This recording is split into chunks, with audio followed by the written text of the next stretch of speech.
करीब 160 मिलियन साल धरती पर राज करने के बाद जब डायनासोर अपने अंत की ओर बढ़े तो सत्ता जिसके हाथ में आई वो थे मैमल्स। 6.5 करोड़ साल पहले तक डायनासोर अपनी ताकत की नोक पर एनिमल किंगडम को डरा कर रखते थे।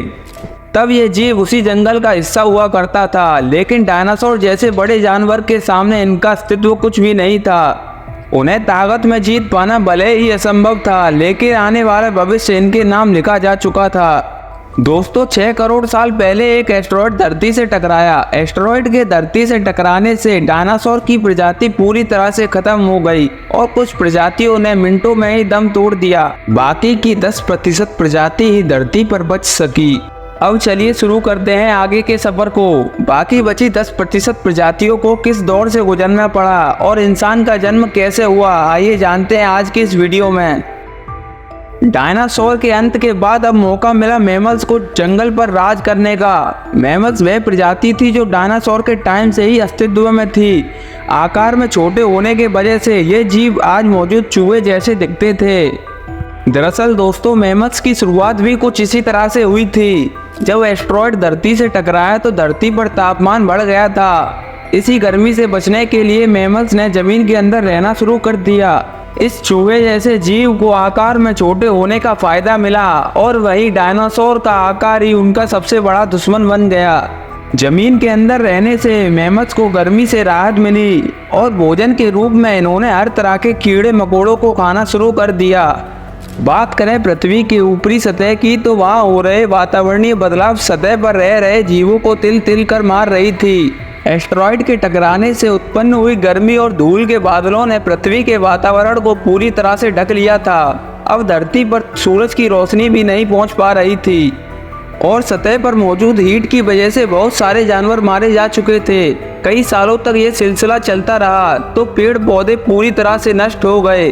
पृथ्वी का बनाया इकोसिस्टम हिल गया। सूरज की रोशनी ना मिल पाने की वजह से धीरे धीरे पृथ्वी ठंडी होने लगी।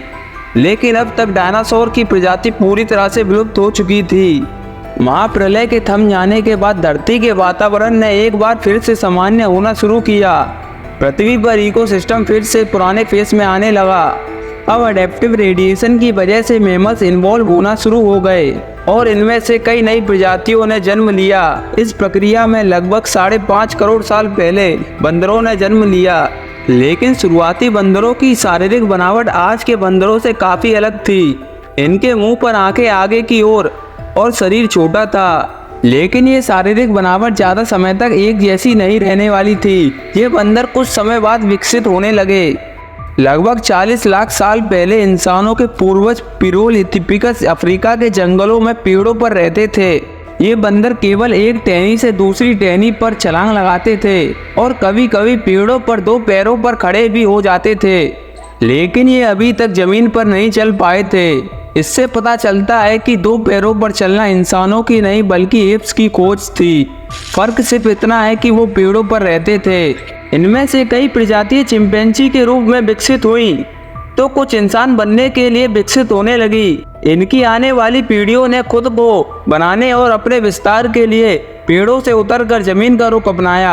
आर्टिपिथिकस रेमिडीज वो पहले एप से जो खाना और एक नए घर की तलाश में पेड़ों से उतरकर जमीन पर आए। कई हजारों साल बाद इनका शरीर विकसित होने लगा और अब ये अच्छी तरह से जमीन पर चल सकते थे और ज़्यादा से ज़्यादा एनर्जी बचा सकते थे और अपने लिए खाना भी खोज सकते थे। समय के साथ साथ ये विकास की प्रक्रिया चलती रही, जिससे एप्स के शारीरिक ढांचे के साथ स्कल की बनावट में भी बदलाव होता गया। पहले जो सर आकार में छोटा था अब वो बढ़ता गया। 30 लाख साल पहले होमो हेबिलिस वो पहले पूर्वज थे जिनका दिमाग आकार में बढ़ गया। आकार बढ़ने की वजह से ये जान गए कि बुद्धि को अपने सर्वाइवल के लिए कैसे इस्तेमाल करना है। सबसे पहले हमारे पूर्वजों ने पत्थर को हथियारों के रूप में शार्प करना सीखा। जैसे जैसे ये जीव हथियारों को इस्तेमाल में लाए तो फिर इनकी हाथों की उंगलियों को भी मजबूती मिलना शुरू हो गई। अब ये जान गए कि हथियारों की मदद से समूह में शिकार कैसे किया जा सकता है। आपको बता दूं कि होमो इरेक्टस वो पहले पूर्वज थे जिन्होंने ग्रुप में शिकार करना शुरू किया। साथ ही इन्होंने सबसे पहले आग की खोज मानव के भविष्य को ही बदल डाला। हम जानते हैं कि मानव इतिहास में आग की खोज सबसे बड़ी खोज थी। आग की मदद से होमो इरेक्टस ने मांस को पकाकर खाना शुरू कर दिया और आग के इस्तेमाल से भोजन को चबाने में लगने वाली ऊर्जा कम हो गई। अब वो इस ऊर्जा को बुद्धि के विकास में इस्तेमाल करने लगे, जिसकी वजह से आने वाली पीढ़ियां एक बड़े दिमाग के साथ पैदा हुई। एक बड़े दिमाग के साथ लगभग 2 लाख साल पहले इंसान आज के रूप में विकसित हो गया। तो दोस्तों, आज की इस वीडियो में बस इतना ही। अगर आपको ये वीडियो थोड़ी सी भी अच्छी लगी हो तो हमें सब्सक्राइब करना ना भूलें। Thanks for watching guys.